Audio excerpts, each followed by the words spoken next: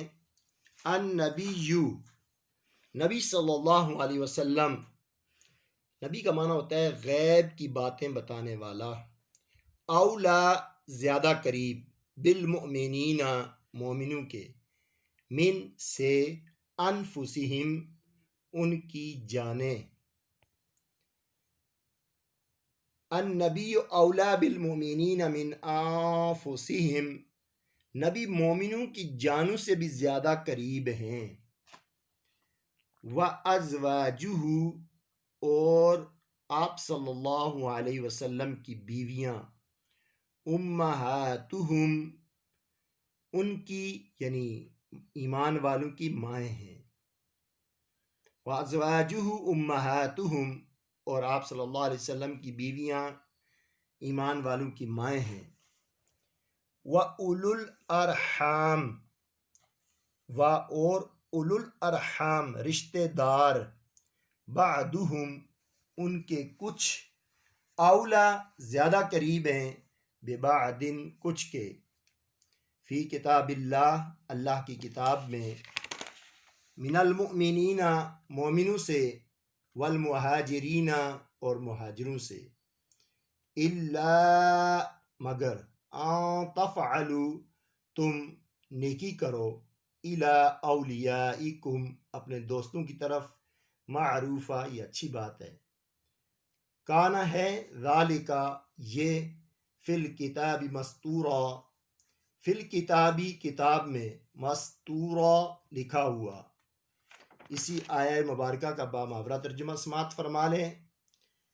نبی کریم صلی اللہ علیہ وسلم مومنوں کی جانوں سے بھی زیادہ ان کے قریب ہیں، اور آپ کی بیویاں ان کی مائیں ہیں، قریبی رشتہ دار ایک دوسرے کے زیادہ حقدار ہیں، اللہ تعالیٰ کی کتاب کی روح سے، عام مومنوں اور مہاجرین سے، مگر یہ کہ تم اپنے دوستوں کے ساتھ اچھائی کرو تو اس بات کی اجازت ہے۔ یہ بات اللہ کی کتاب یعنی قرآن پاک میں لکھ دی گئی ہے۔ السلام علیکم ورحمۃ اللہ وبرکاتہ، جزاکم اللہ خیرا۔